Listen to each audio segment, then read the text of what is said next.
प्रणाम student, class 9th में topic है जो जुडिशरी एक अपने आप में एक इंडिपेंडेंट इंस्टीट्यूशन है। अगर हम बात करते हैं ऑफिशियल मेमोरेंडम की, हमको याद हो, जिसमें हमने सुप्रीम कोर्ट ने क्या किया था, उस जो SEBC 27% रिजर्वेशन के रिगार्डिंग्स अपने व्यू दिए थे और सभी लोगों ने उसको एक्सेप्ट कर दिया। अगर मान लो सुप्रीम कोर्ट अपने आप में इंडिपेंडेंट नहीं होता तो क्या होता उस सिचुएशन, ऑफिस मेमोरेंडम का क्या होता, मंडल कमीशन के रिगार्डिंग्स क्या होते। देखो, if there was nothing like a supreme court in the country, अगर मान लो हमारे देश में सुप्रीम कोर्ट जैसी कोई चीज़ ही ना होती तो उस लॉ का क्या होता। If there is the supreme court he had no power to जज the action of the government. और सुप्रीम कोर्ट अगर स्वतंत्र नहीं होता तो वो क्या है, सरकार के द्वारा दिए गए जो निर्णय होते हैं वो शक्ति नहीं होती तो क्या उसको लोगों इम्प्लीमेंट कर पाते। Even if had the power, if no one trusted, अगर कुछ लोगों को सुप्रीम कोर्ट इंडिपेंडेंट नहीं होता तो लोग क्या है उसमें ट्रस्ट नहीं करते, क्योंकि उन्होंने एक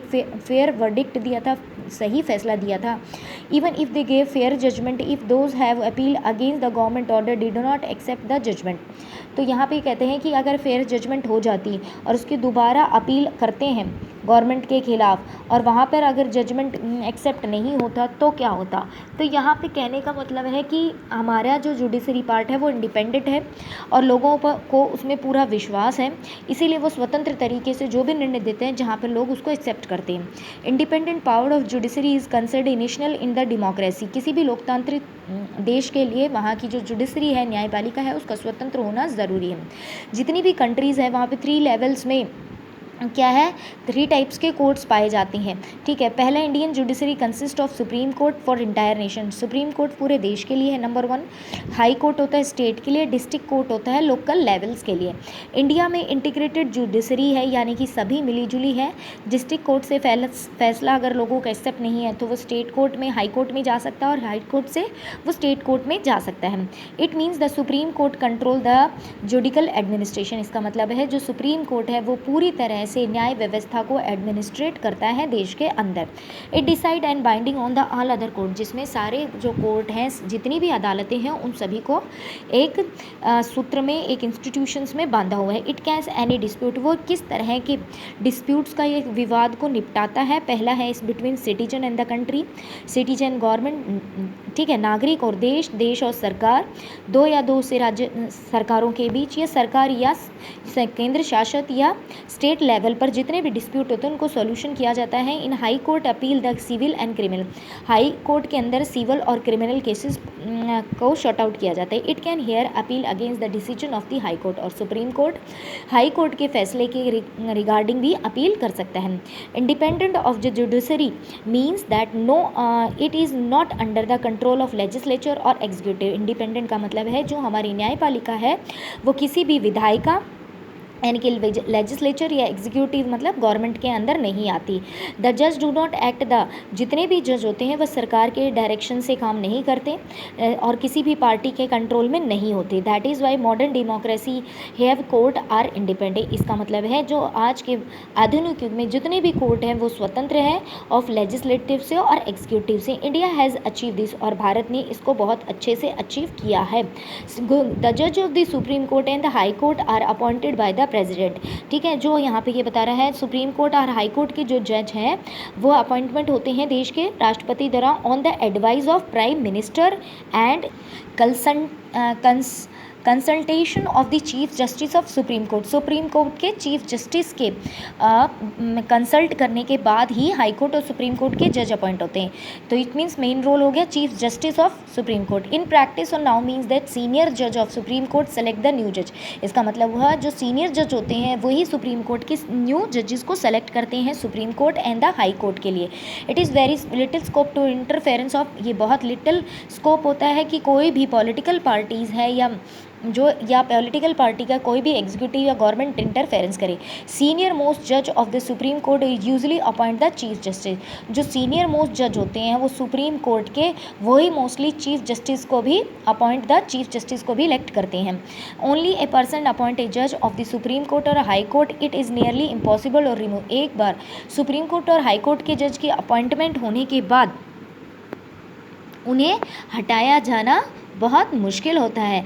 different of removing president of India, जैसे भारत के राष्ट्र it is as difficult as removing the president of, जैसे भारत के उसके प्रेसिडेंट को हटाना।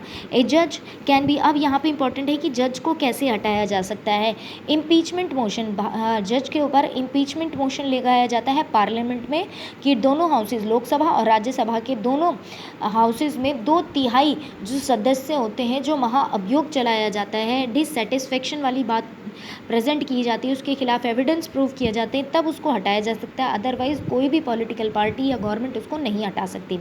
It has 2 houses of parliament, it never be happen the history of, और भारत में ऐसा आज तक नहीं हुआ है, भारत में किसी भी जज को हटाया नहीं गया है, किसी पर इम्पीचमेंट नहीं लगाया है। Bharat in India is also one of most powerful, Bharat का जो न्यायपालिका है वर्ल्ड में सबसे ज़्यादा शक्तिशाली स्वतंत्र न्यायपालिका है। Supreme court high court has the power to interrupt the constitution of the country, supreme court high court के पास, ठीक है, क्या है, जो देश की संविधान की जो व्याख्या है उसको क्या कर सकते हैं, वो उसमें इंटरफेरेंस कर सकते हैं, उसमें कुछ चेंजेस कर सकते हैं, वो किसी भी लॉ को इनवैलिड कर सकते हैं जो लेजिस्लेटिव द्वारा बनाया गया है या किसी एग्जीक्यूटिव गवर्नमेंट के द्वारा बनाया गया है या फिर यूनियन लेवल या स्टेट लेवल पर बनाया गया है। अगर उन्हें लगता है कि कोई भी जो लॉ बनाया गया है वो कॉन्स्टिट्यूशंस के अगेंस्ट है या वो लोगों के वेलफेयर के नहीं है या संविधान में ऐसा मेंशन नहीं है, तो उसको हटा सकते हैं। आगे इसमें बताता है ये भी निर्धारित करते हैं कि कोई भी determine the constitution validity of the any legislature action of executive in the country, कि संविधान में जो भी व्याख्या की गई है, जो विधायिका या एक्शन जो सरकार एक्शन लेने वाली है, उन सभी को संविधान के अंतर्गत ही इम्प्लीमेंट कराने का प्रयास करता है। उन्हें लगता है सरकार किसी भी या लेजिस्लेटिव कॉन्स्टिट्यूशंस के अकॉर्डिंग नहीं है तो उसे वो लागू नहीं होने देते। व्हेन इट चैलेंजेस हिम, ठीक है, अगर वो उन सब चीज़ों को क्या कर सकते हैं, चैलेंज कर सकते हैं जो कॉन्स्टिट्यूशंस के खिलाफ लेजिस्लेटिव या एग्जीक्यूटिव्स करते हैं। It is not judicial review, judicial review का मतलब है अगर संविधान के अंदर कुछ ऐसी चीज़ें हों जिसको क्या है दोबारा से संशोधित करने की आवश्यकता है, इंप्रूवमेंट करने की ज़रूरत है या उसमें कुछ जोड़ना है, तो उसको जुडिकल रिव्यू वो कर सकते हैं। The supreme court of India is also the rule the core of basic principle of constitution can not be change by the parliament. और सुप्रीम कोर्ट क्या करता है, जो संविधान के अनुसार जो सिद्धांत दिए हैं उसको संसद भी बदल नहीं सकती, इस पर भी काम करती है कि वह संविधान में जो भी कॉन्स्टिट्यूशन में जो चीज़ें मेंशन है उसके अनुसार ही पार्लियामेंट को काम करने की सलाह देती है या उसके काम को चेक करती है। The power of independence of the Indian judiciary allowed to act the guardian of the fundamental rights, और भारत की जो स्वतंत्र न्यायपालिका है वो क्या करती है, जितने भी मौलिक अधिकार है उसमें एक अभिभावक का रोल प्ले करती है, यानी कि जितने भी भारत के नागरिक उनको जितने 6 फंडामेंटल राइट्स दिए उनकी सुरक्षा को लेकर भी काम करती हैं।